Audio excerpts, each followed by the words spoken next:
एक प्रश्नकर्ता ने प्रश्न किया एकांत में कि पूज्य राधा बाबा ने कहा प्रभु के दर्शन की भी चाह नहीं करनी। उनका देखो, कक्षा 1 का विद्यार्थी यदि पीएचडी की बात पकड़ेगा तो समझ नहीं पाएगा और वहां पहुंच नहीं पाएगा। देखो, भगवत प्राप्त महापुरुष हैं और वो निरंतर ऐसे सूक्ष्म साधन में प्रवेश पा चुके हैं जो अचाह स्थिति प्रकट करता है।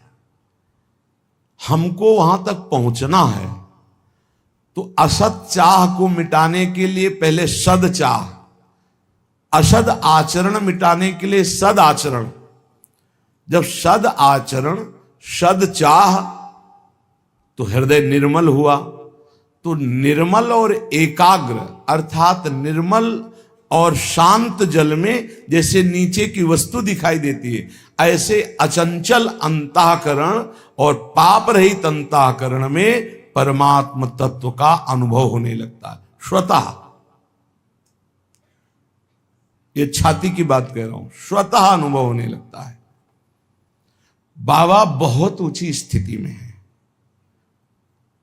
अब वो कह रहे हैं भाव में बाहर आकर बाह्य दशा में कि भगवान के मिलन की भी चाह न रखो, ऐसे भजन में डूबो। पर आप जरा चरित्र पढ़ के देखो, श्री कृष्ण का नित्य श्रृंगार करते हैं पर वो हृदय से नहीं लगाते, तो रोज चाह करके बाबा तापित होते हैं कि प्रीतम का श्रृंगार करती हूं पर प्रीतम मुझे आलिंगन क्यों नहीं कर रहे। प्रसंग याद है ना, महापुरुषों ने सब रस गायो, देखनो ये है कि उनको हियो कहां ठहरानो, ताको गहनो, नहीं फंस जाओगे। भगवत मिलन की चाह नहीं करोगे तो भोग मिलन की चाह मिटेगी किससे?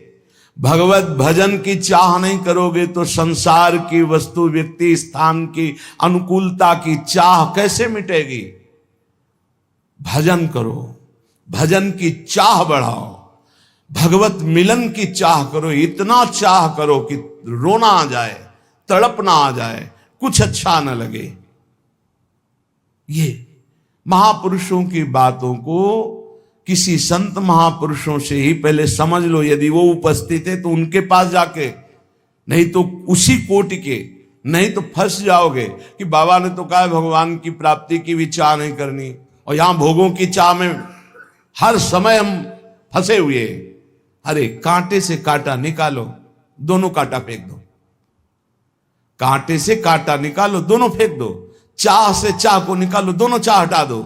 अचाह ये स्वरूप स्थिति है, ये बोध स्थिति है।